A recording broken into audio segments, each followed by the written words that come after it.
So I'm about a year and a half into my little pond project, trying to make this a better bass fishery. I want to grow me a 10-pound bass. I also want to catch occasional 3, 4, 5-pounders. Just cause, I mean, tournament fishing and fishing in the lakes is more fun, but this is awesome, just something to do like on a Sunday afternoon or when you can't get to the lake, or it's just fun to come out here and fish. And I also don't think I'm going to catch a double-digit bass in Lake Hickory, Lake Norman. It's going to have to be if I move down south somewhere, and I don't really want to do that, further south.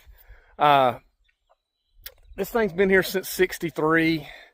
Hasn't been harvested really, hasn't been managed. So this will be an uphill battle. I did not want to use rotenone to poison the fish and start over, because one, it just seems wrong to me. And two, I mean, that's just too efficient and intelligent, and I'm not always the most efficient and intelligent individual. But what I'm doing, I don't even know if it'll take hold. I don't know if it'll work. I think it'll make mild improvements over time. But the purpose of this video is, one, to kind of give myself a little report card. I'm grading myself on a huge curve, because if you compare me to Bama Bass or people that actually have a crap ton of resources and spend more time with this and actually do it right, everything's just straight solid F's. So this is an 1.5 acre old 1963 pond, doing the best I can. But anyway, and also there's like 6 things. There's 6 ways. I took this straight from a Pond King website. It's the best I saw. 6 things to help an existing pond grow bigger bass. So if you're trying to do something like this, you can probably do it better than me, but this will probably be helpful. One's water quality. I should have done that the first day. I should have taken my soil sample, got a pH level, alkalinity, all that. But, you know, ordering fish in the mail and doing all the other stuff just seemed a heck of a lot more fun. I did finally do it. I got the soil sample, got my pH levels, which were very low. You've seen it. You may have can look at a previous video. Trying to increase my pH, trying to get a better environment for the bass to live.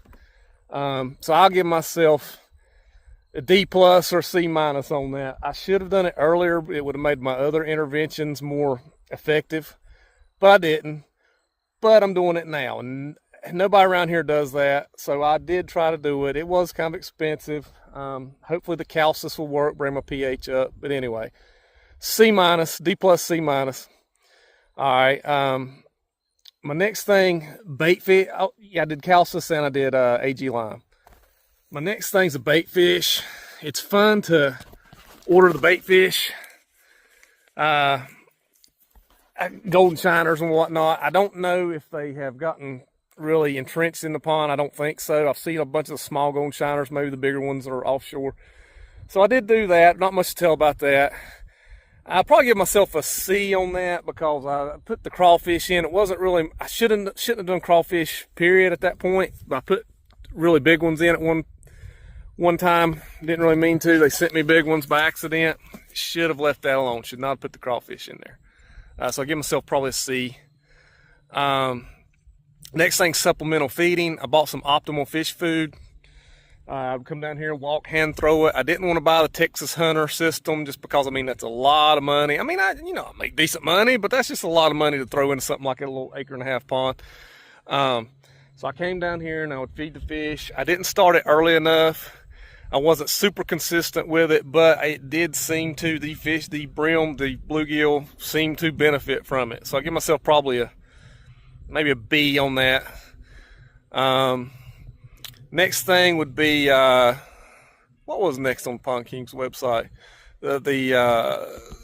Feed. Oh yeah, the habitat. Sorry, I had just a brain freeze for a second. I put some commercially available things in here. Hadn't put a bunch, but I mean, I have lost some lures on them, so that sucks.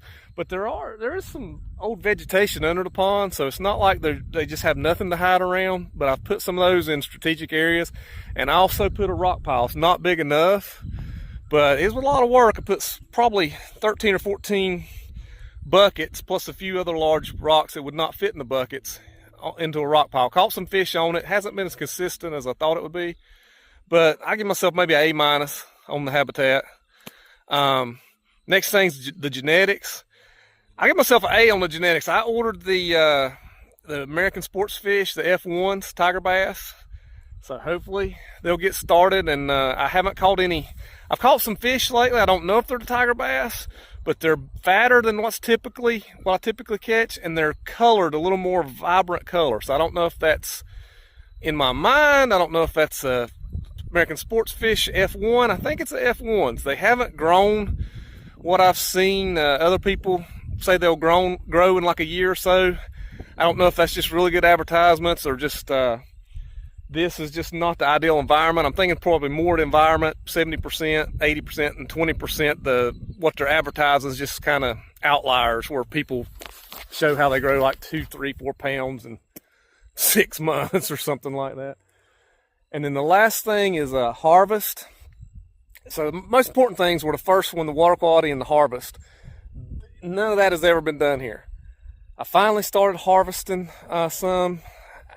Probably give myself a B- on that because I didn't catch enough on that. I did catch some. It was kind of hard to catch the little devils last year. I don't know why. It was the hardest year I had.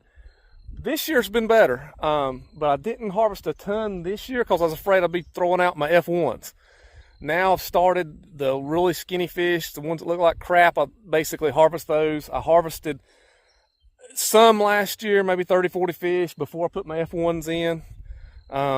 Maybe not a den in this, I don't know, but I'm going to continue to harvest. So I'll give myself a B on that.